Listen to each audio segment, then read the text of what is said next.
بسم اللہ الرحمن الرحیم۔ شروع اللہ کے نام سے جو بڑا مہربان نہایت رحم والا ہے۔ السلام علیکم میرے بھائیوں، میری بہنوں، دوستوں اور بزرگوں، امید ہے آپ سب لوگ خیریت سے ہوں گے۔ دوستو، آج میں آپ لوگوں کو میاں بیوی میں محبت پیدا کرنے کا جمعۃ المبارک کا ایک خاص عمل بتانے لگا ہوں۔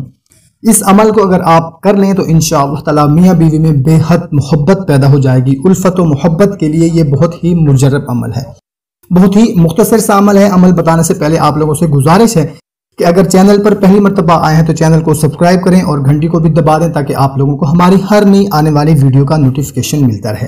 تو جس گھر میں میاں بیوی کے درمیان ناچاکی رہتی ہو، بات بات پر جھگڑا اور دنگا فساد ہوتا ہو، گھر کا سکون و چین غارت ہوتا ہو اور پیار و الفت کی کوئی راہ دکھائی نہ دیتی ہو، تو ایسے میں ذیل کا عمل بے حد مفید ہے۔ کرنا کیا ہے کہ جمعہ کے روز بعد از نماز جمعہ کسی میوہ یا شیرنی پر سورہ ملک 4 بار بما اول و آخر 13 بار درود پڑھ کر دم کریں اور میاں بیوی کو کھلا دیں۔ انشاءاللہ تعالی اس عمل کی بدولت ان کے درمیان محبت و الفت پیدا ہو جائے گی، دنگا فساد ختم ہو جائے گا اور گھر میں امن چین سکون پیدا ہو جائے گا۔ بہت ہی مختصر سا عمل ہے، کوشش کریں کہ اس کو زیادہ سے زیادہ شیئر کریں۔ ہمیں دیں اجازت، ملتے ہیں ایک نئی ویڈیو میں، اپنا خیال رکھیے گا، اللہ حافظ۔